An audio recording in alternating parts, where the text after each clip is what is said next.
After the death of Jonasi Gamora, a powerful and deeply complicated man, the emotions in the house are messy, conflicted, and full of old wounds. Jonasi's son, Menzi Gamora, was drinking, and he appears to not care a bit of his father's funeral. His sister notices this and told him to at least pretend that he cares for the sake of the family. Menzi, his relationship with his father, was never simple. His sister reminds him that his father always wanted him to become just like him.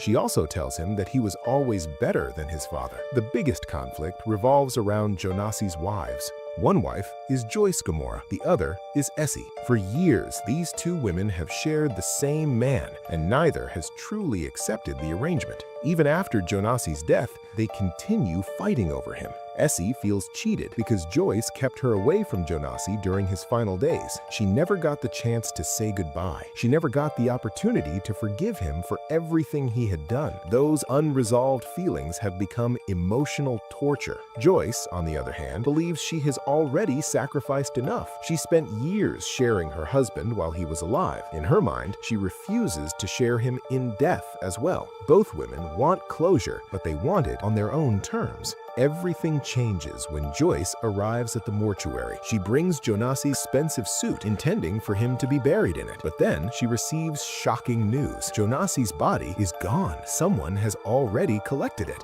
Joyce is furious. To her, Essie has crossed a line that should never be. Taking the body means taking control of the funeral. Joyce immediately tries calling people. Nobody seems to know where Essie is. She tries contacting Essie, but there is no reply from her part. Joyce eventually discovers where Essie has taken the body. She races to the funeral. Joyce storms into the ceremony and publicly confronts Essie. The women scream accusations at each other. Joyce accuses Essie of stealing her husband's corpse. Essie, in return, arguing that Joyce never allowed her to see Jonasi while he was dying. She believes Joyce robbed her of her final moments with the man she loved. Both women believe they are victims. Neither woman is willing to back down.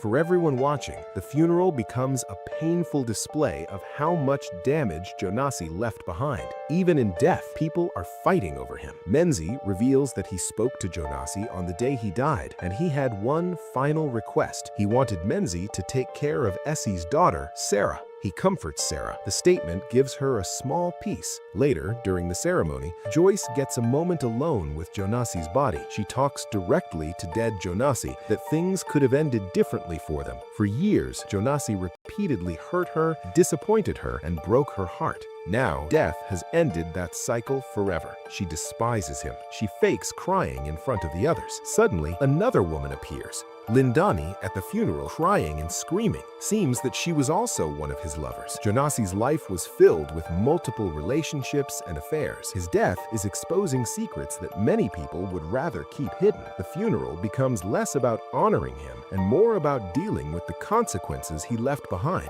Lindani was forcefully removed from the hall. Jonasi's daughter, Mpume Gamora, when she steps forward to speak in the obituary, she calls all of Jonasi's children forward. Children from different mothers. Mpume describes her father honestly, not as a saint, not as a monster, but as a deeply flawed human being. She says he was easy to love and easy to hate at the same time. She explains that the best parts of him came from the women in his life. Instead of continuing the war between the wives, Mpume acknowledges the role each woman played in shaping her father. As Mpume speaks, Joyce remembers the past. Jonasi was far from innocent. He was reckless. He cheated repeatedly. He abused trust. The flashbacks reveal one of the darkest revelations that led to his death. A woman named Lungi becomes part of a revenge scheme designed to infect Jonasi with HIV because of the pain he caused. Joyce was the one who schemed all of this. She had tolerated him so long and decided to end him once and for all. In his deathbed, Joyce told him that his son had been playing him to attain all his wealth. Now, Menzi, with Lindani, who was one of his father's lovers, he had sex with her, following the footsteps of his father.